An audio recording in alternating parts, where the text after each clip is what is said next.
Today I have the keys to the all-new Mercedes E-Class as the AMG version, the Mercedes AMG 53 here as the sedan and as the estate, the base spec and the even more sinister spec here with the optional night package, even the night package 2.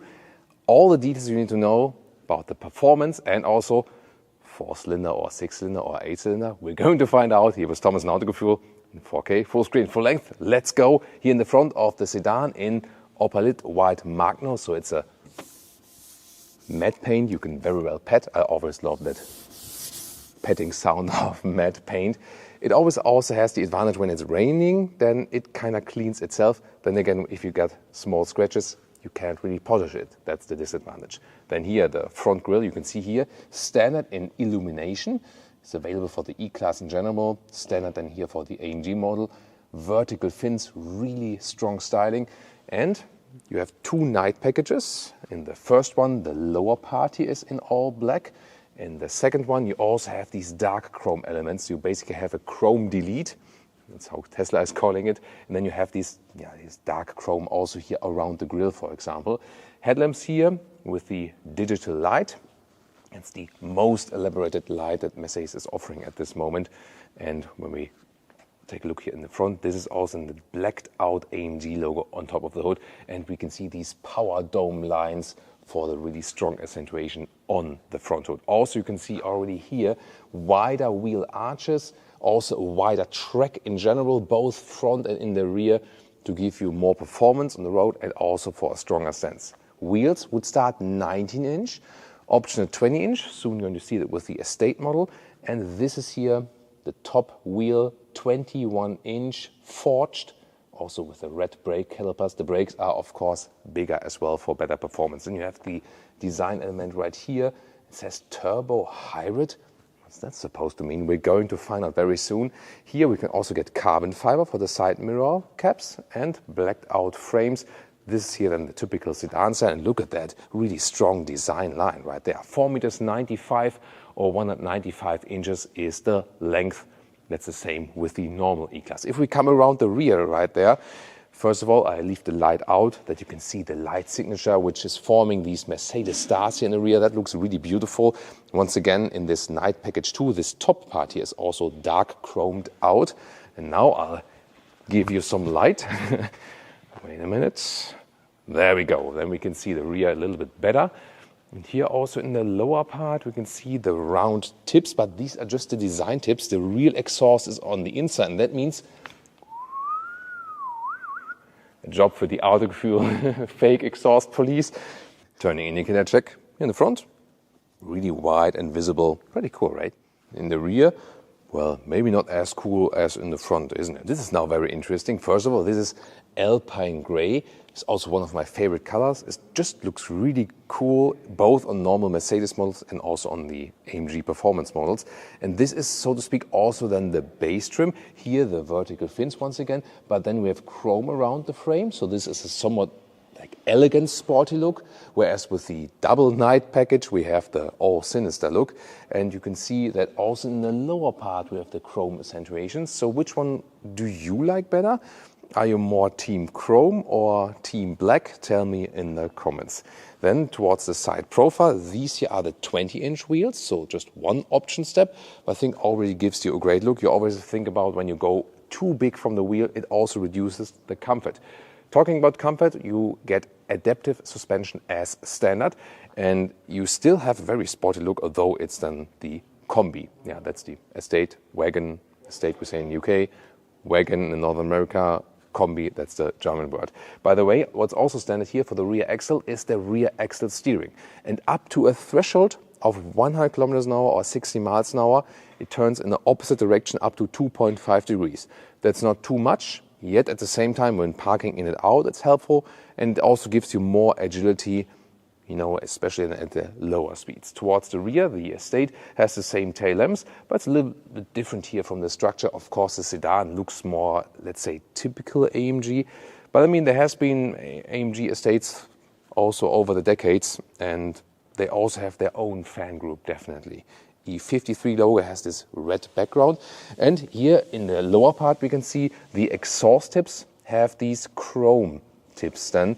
So unlike with the double night package where it's all blacked out. So whereas I am more team chrome and bright, Leah is always team dark and black styling and so on. Yeah, she definitely loves all the black and sinister elements and black wheels and stuff. So I see that might get expensive for me.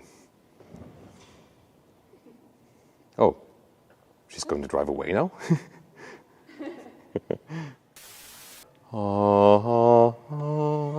There we go. This is the AMG engine, and also here additional rigidity measures here for the chassis rigidity. Already here, this dome strut in the front, more over the vehicle. And this is then the centerpiece. And no, it's not a 4-cylinder. Yeah, that's the most important aspect of this video already. Okay, now we can continue. It's a 3-liter inline 6-cylinder, turbocharged, twin scroll, so not 2 turbos, but 1, but twin scroll. And it is also a plug-in hybrid. So you also have electric power in the system, all-wheel drive, always with a rear-wheel bias. Now it gets really interesting. So from the combustion engine itself, 450 horsepower, together with the electric drive, 585 horsepower. And if you go for the AMG Dynamic Plus pack, then you get 612 horsepower in the race start or launch control peak. You actually need this Dynamic Plus pack for the launch control, and then you score some 3.8 seconds in the acceleration figure. It's 0.1 seconds slower with the Estate, and also a little bit slower if you don't have the launch control in this Dynamic Plus pack. Top speed is 250 kilometers an hour or 155 miles an hour. And then there's a so-called AMG driver's pack that unlocks the top speed to 280 kilometers an hour, German Autobahn, you know, or 175 miles per hour. But honestly, also for a performance car, 250 kilometers an hour is definitely more than enough. By the way, the pure electric driving from that plug-in hybrid drivetrain would be up to a speed of 140 kilometers an hour. And what about that battery? So with the C63, for example, or the GLC 63, and also the AMG GT 4-door plug-in hybrid concept, that was this, you know, performance plug-in hybrid concept. So really, really small battery, Formula One technology and so on, more as a buffer, as a performance buffer. To me, that didn't make too much sense, you know, and it didn't have the full horsepower performance available at all times and so on. Here they go with a different strategy, more like a normal plug-in hybrid at Mercedes. So you have 21 kilowatt hours net battery. That is actually a significant size for a plug-in hybrid battery. So you can score maybe some like realistic real-world range of pure electric, 80 kilometers, 50 miles an hour. So for example, you don't wake up your neighbors in the morning. Or maybe you want to wake up your neighbors in the morning. Well, at least you can start silent if you like. You can commute all electric in the city, then, you know, floor it out on the motorway and stuff. And then 11 kilowatt AC charging and optional 60 kilowatt DC charging. And then you need 20 minutes, 10 to 80% state of charge.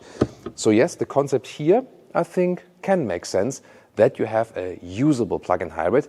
Yeah, and then it's also the taxation thing. If you have this rather large plug-in hybrid battery, then you can maybe also hope for some taxation benefits. And now, super interesting, we will compare both interiors, a base interior and the base sport seats, to the, let's say, more screaming out interior with a super screen and the performance sport seats. We have the latter one here in the sedan. But which one to go for? Which one is better? First of all, door closing sound, Autogefühltest. 구독, 좋아요, 알림 설정 부탁해요. Door closing sound, Autogefühltest. That's good. In the rear. Both really nice. Love that. Then inside of the doors, it's the Artico high-grade leather red.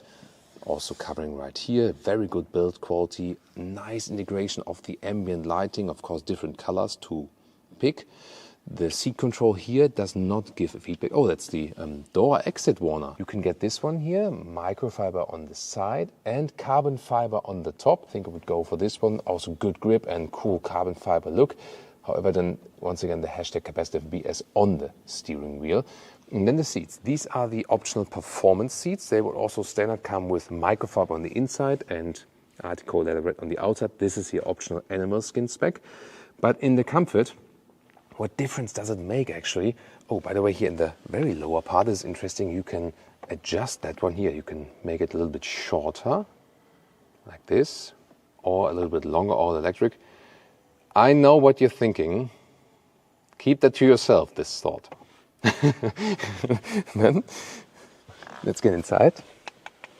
So, and then here with 189, 6'2".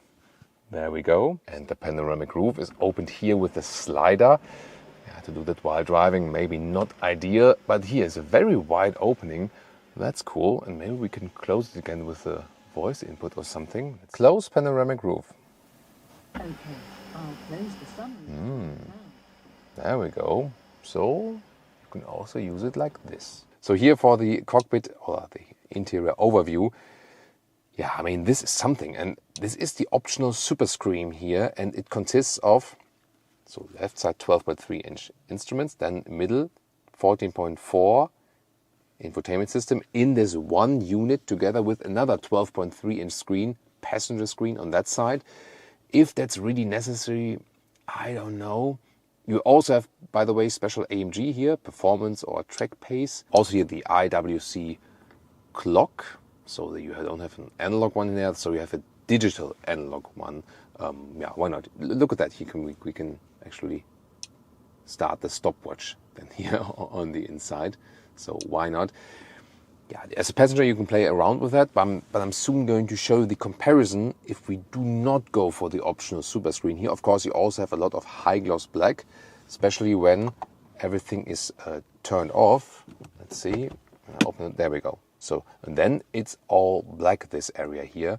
And to me, that's not so beautiful. What do you think? But then the comparison is coming up very soon. What I really love is here the carbon fiber decal element for the middle console, so you don't have high gloss black there. And I heard that it's introduced now with AMG, but it will follow then also for the non-AMG models. Slide this one open. Cup holders are somewhat adaptive. You can also, yeah, the front one you can slide away. But these ones here do not hold bottles that are high or maybe, you know, like heavier bottles. They're more for paper coffee cups and so on. So yeah, not ideal, I would say. In the front, inductive charging pad, USB-C charging. And then this lovely Mercedes split opening with more USB-C charging underneath. And listen to that. Where in these performance seats, so in the top part, they're really slim. Here, strong bolstering. But over, I have to say, it's really stiff, you know. So with the microfiber, it adapts a little bit better to the body. So if you go for the performance seats, pick the microfiber standard. I heard it should also be available in the US, North American market. We have to see if that's really true at a later stage. But it's a really stiff experience. Really? Yeah, we're soon going to compare that one then to the normal sport seats. By the way, the steering wheel here, shifting pedals. Nice clicking sound as well, and also electronically adjustable. And of course, important for an AMG model, you also have these gauges here directly on the steering wheel to pick the driving modes. And then you can also see them switching here in the infotainment system. So a problem with the infotainment is that the temperature control is always in the lower part here and you need 2 clicks. So that's a little bit complicated. Okay. What the heck? For real? About that. And then the rest of the menu here, they simplified a little bit, bigger icons. So that's then actually easy to pick. Apple CarPlay, Android Auto connection, of course available, also wireless. Pretty cool, however, when you switch the temperature, here you have this visualization, colder or warmer. Or is it too much for you? So when you use the key fob here or you slide, then these handles open and they are also illuminated. That's cool. Overall, I think it's always a little bit complicated because it happened to me also when I was, trying to open the vehicle like this. In that moment, it was locking itself, and then this happens. Yeah. In most of the cases, it doesn't happen. It also doesn't hurt that much. but maybe it's also over-engineering. And then here, the second interior for today, the base interior, so to speak. And we also have a different color scheme. You can also pick between different ones. Steering wheel is in this case then not the performance steering wheel with the microfiber and the carbon, but the form itself is the same. Yeah, definitely here I would pick the microfiber and the carbon fiber. But what? Oh, look at that. Different decal element. This is here matte wood. And here more matte wood indeed. First of all, on the middle console. Like the matte paint on the outside, but even better here with the open cell atmosphere. See you in 5 minutes. I'm busy, sorry. And this is also the base setup here. You still get 14.4-inch screen on the middle part. Yes, you have these bezels in, but then you have a great decor element and not that passenger screen. And I think that looks so much better, doesn't it? Or am I the only one? Tell me in the comments. And you also have the illuminated AMG badge here. And when I give some shadow here, so in the dark, you can see that there's even something shining behind. And then we have the normal sport seats. So they are not that performance seats alike. You can also adjust the head restraint here in the top part. Oh, so much more comfortable in comparison. You really have to go for these ones. So best configuration to me would be base setup. Here also exterior I would feel, interior as well. And you have the decor element here with a one screen only then in this case in the middle, not the passenger screen. Normal sport seats and then with microfiber on the inside, so it's more breathable in summertime, not as cold in wintertime, and it also gives you more comfort all from the surface. And then the sport seats without the performance option. This I think would be, it would actually be the cheapest, but yet at the same time most comfortable choice. What do you think?